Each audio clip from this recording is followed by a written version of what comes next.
c'est les vacances. Le moment tant attendu par tous, la fin du brevet, la fin du bac, le repos absolu. Cependant, même si les vacances c'est pour se reposer, baisser la tension, c'est aussi l'occasion d'avancer nos objectifs, voire les terminer.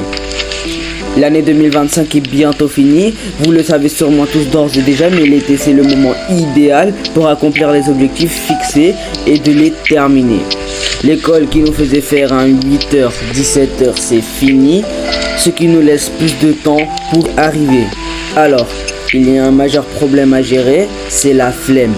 Je sais que ça peut paraître paradoxal, voire bizarre, dit comme ça, mais la flemme est le problème principal qui ne va pas nous laisser glow up le plus complètement possible et de passer à un stade supérieur. Le truc, c'est que tout le monde a déjà planifié le repos de 2 mois, sans rien faire.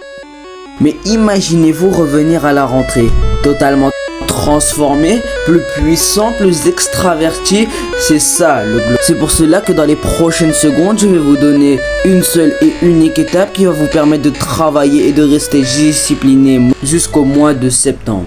Étape 1, pro.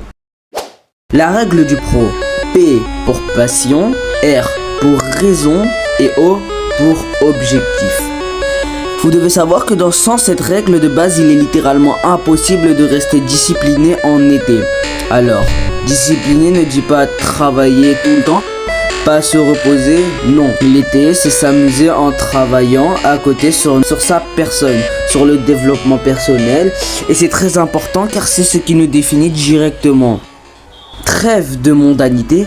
Commençons. Pour ce qui est de la passion, c'est de savoir si tu fais ça pour est-ce que ça te passionne ou ce n'est que par pur intérêt. On dit souvent que le chinois c'est la langue du business. Donc beaucoup de personnes apprennent le mandarin par pur intérêt financier et non par passion. Donc quelqu'un de passionné par la culture chinoise, la langue chinoise, la Chine en personne, il mettra plus de passion, plus de cœur, plus d'entrain, largement moins de temps à apprendre le chinois qu'une personne qui en met que là par pur intérêt financier. Deuxièmement, les raisons. C'est le pourquoi du comment. Quelle raison te pousse par exemple à te muscler cet été? Est-ce que c'est juste pour de la reconnaissance, pour de l'admiration des autres, pour qu'ils te remarquent et te disent waouh, tu t'es musclé de fou cet été? Ou bien juste pour des intérêts personnels, ce qui est bien mieux pour améliorer tes capacités physiques. En fonction de ça, tu trouveras la motivation. Mais si ce n'est que pour des intérêts comme être remarqué, ça ne sert strictement à rien de faire ça pour les regards des autres. Et enfin, tes objectifs. L'astuce est simple.